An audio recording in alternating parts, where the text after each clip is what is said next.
are you all doing? Good, how are you? Good.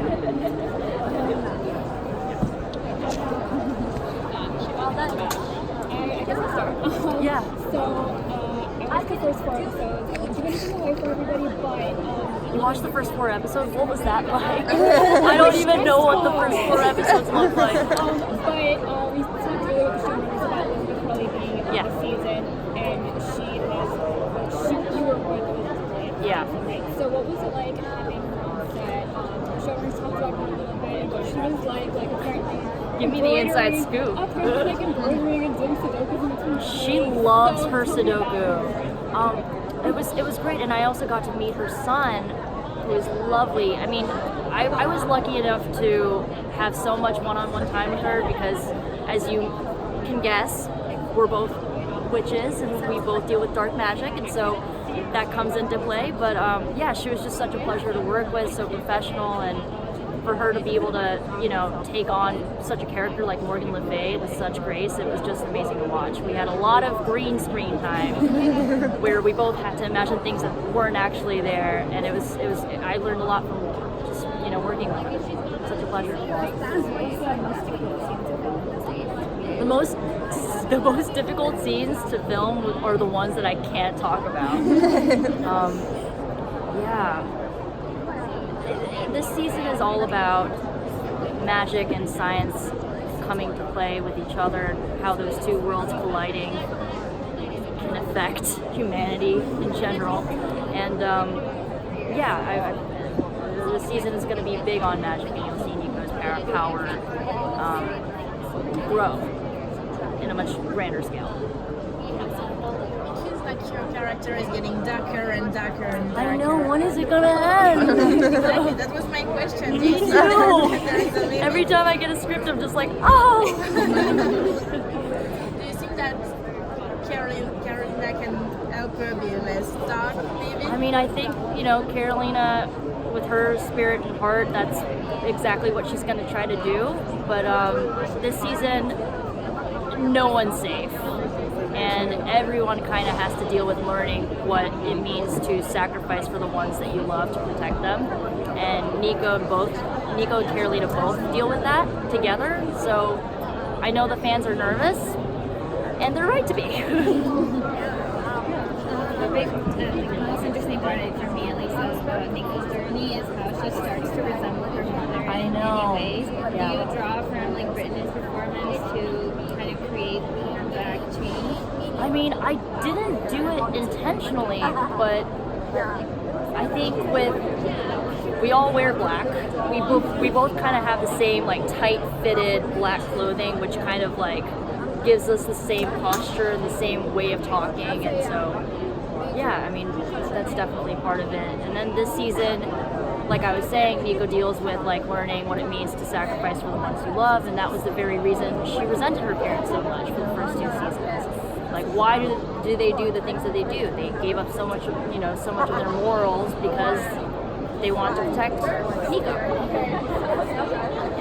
What would you say is Nico's biggest ally and her biggest threat? Her biggest ally, the staff of one. Her biggest threat, the staff of one.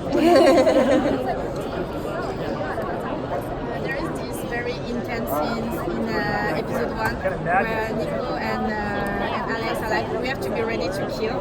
How can teenagers become so intense and so dark?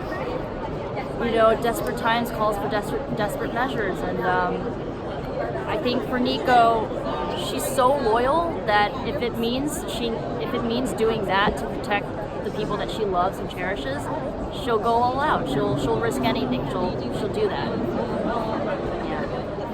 What do you think, or do you think that Nico is different on the inside than she really shows on the surface? Yeah, for sure. I mean, she's a softie. I think, not just with Carolina, but Carolina brings that out of her, but she feels so much and she doesn't know how to express it. I think that explains why she wears so much makeup, why she is goth, why she is so hard. She doesn't, I think for me, I relate to that because as a teenager, I didn't know how to deal with all the feelings that I had and express all of my feelings, and so, you build a hard shell, and that's Nico. I feel like that will begin to change I mean, she's gonna be put through extraordinary circumstances this year so much that it's bound to come out. That's all I'm gonna say.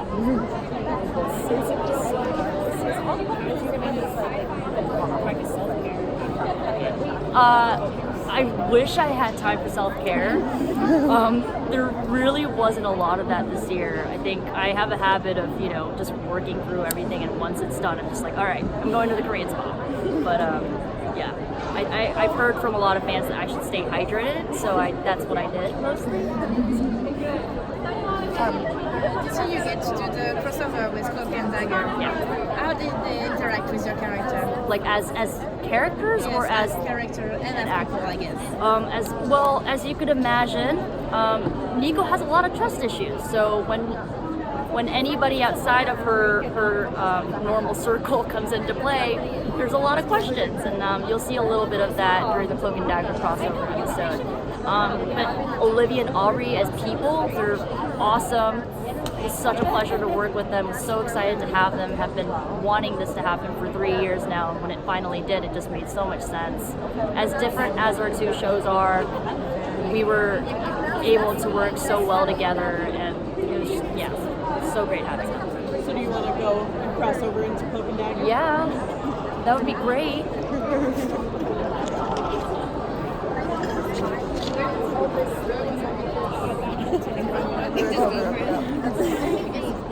Do you have more questions? Nico's getting into dark territory this season, but at the start, it is like fake happiness, no doubt. So what was like your? I forget that I'm allowed to talk about it. Yeah, but like, you know, it's like spoilers. So you saw the script and you saw like these imaginary scenes. Like, were you relieved to have that kind of like break from the darkness? Yes, but I also knew that like to have that at the start of the season meant there's a huge downfall. So it made me nervous. Yeah. Obviously, Nico has a lot going on this season. Yeah. If you could Describe her this season.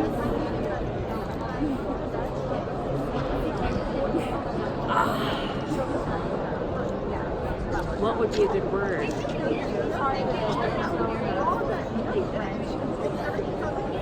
Sacrifice. I don't know. I think that might be, yeah. Now that you've done the crossover with Cloak and Dagger, if you could pick any character in the Marvel universe to have on the show, who would it be? I think everyone in our cast says this, but the Avengers. Please book me in your movie. Do you think that the Runaways could help the Avengers? Oh yeah, I mean, I think in the comic books there's a lot of Runaways and the Avengers interacting, and I mean, I think we're powerful. We know what we're doing. They need our help, so come find us and hire us. Thank you. Thank you.